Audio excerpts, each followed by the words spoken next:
gathered in the rotunda this morning talking about sovereignty for the state of Missouri and telling Washington that they can keep their health care legislation and anything else they might want to shut down the throats of Missouri. Is this caucus ready to endorse that resolution? I think there's a number of people who signed on to that, and you can read that and see the endorsees.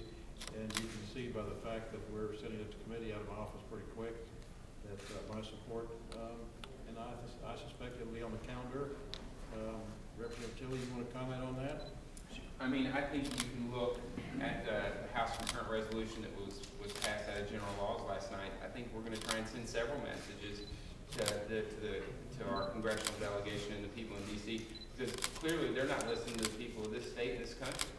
And so, and last night the vote was in a bipartisan way. We had a Democrat that voted with the resolution. So I look forward to bringing resolutions like that and others like it up on the House floor and hopefully send a message to D.C. that we're not happy with what they're doing. How far does this go, though?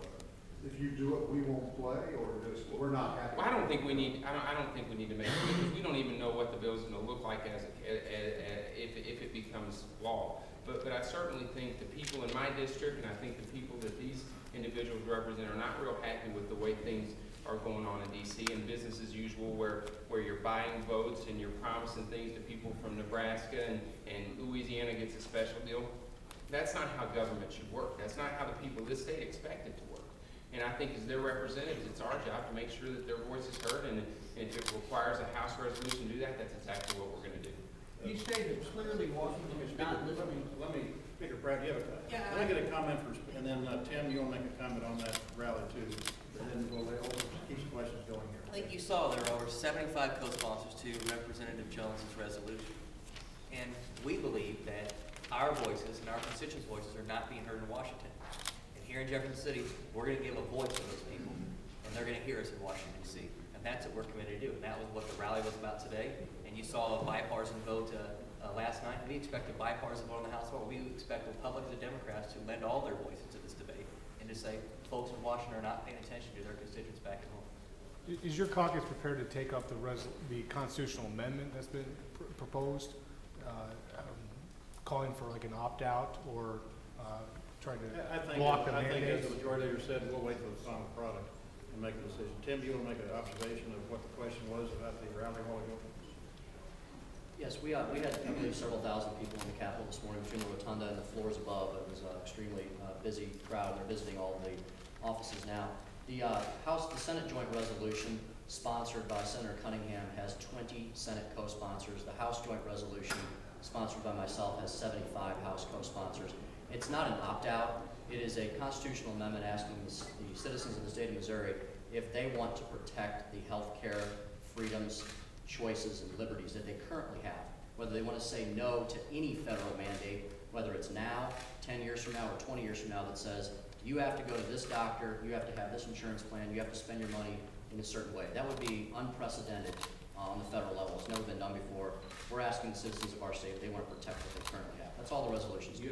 Well, Mr. Fluke, Tim, you just said something in terms of what. He looks like Tim. Very similar. Stature. Good on the diet. Can you pass that resolution when you don't know what the language in the federal bill is? Yes, I would urge you to read the resolution. If you read the resolution, you'll understand that it does not matter what the federal bill is. The resolution says, do we want to protect the current choices and liberties we have to buy whatever insurance product we want, or to not have insurance at all? Many people self-insure for whatever reason. They're able to do it because they're in a good point in life where they can self-insure, or they're maybe young, or whatever. It protects the current choices and freedoms they have. It does not matter what Washington does this year. Did you have a question, Sunshine? Yeah. These protecting your tax dollars bullet points reduce fraud and abuse in the Medicaid system. There's been a report out the Attorney General's got one of the best reductions of that as it is. What is there a problem there that I missed? Apparently there is, because the new president says there's waste, fraud, and abuse, and our former governor said that, so I assume there is, and we keep looking for it. We can do better. And so what will the caucus or the House do to specifically address that? We'll be letting you know here in due course.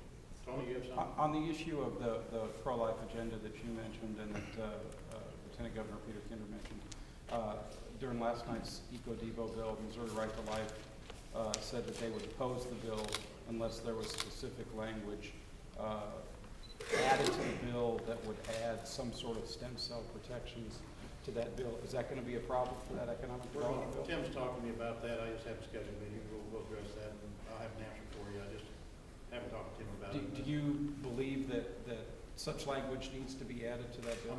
I'm not sure, but I'm not gonna say yes or no. I just don't know yet. Can you add such language, given that right now, the constitutional law of the state supports stem cell research? We are pro-life, and we don't believe in cloning, and, you know, we will take the necessary steps to protect our pro-life voters and our pro-life caucus. But we will have a discussion within our caucus, and I will let you know exactly what Tim is proposing, amendment-wise or change-wise, if he does at all. And I suggest you have a conversation with him. But he and I haven't had that conversation. Frankly, I didn't know that was a discussion at the committee, but we'll talk. Anything else? Okay, thank you. Finished?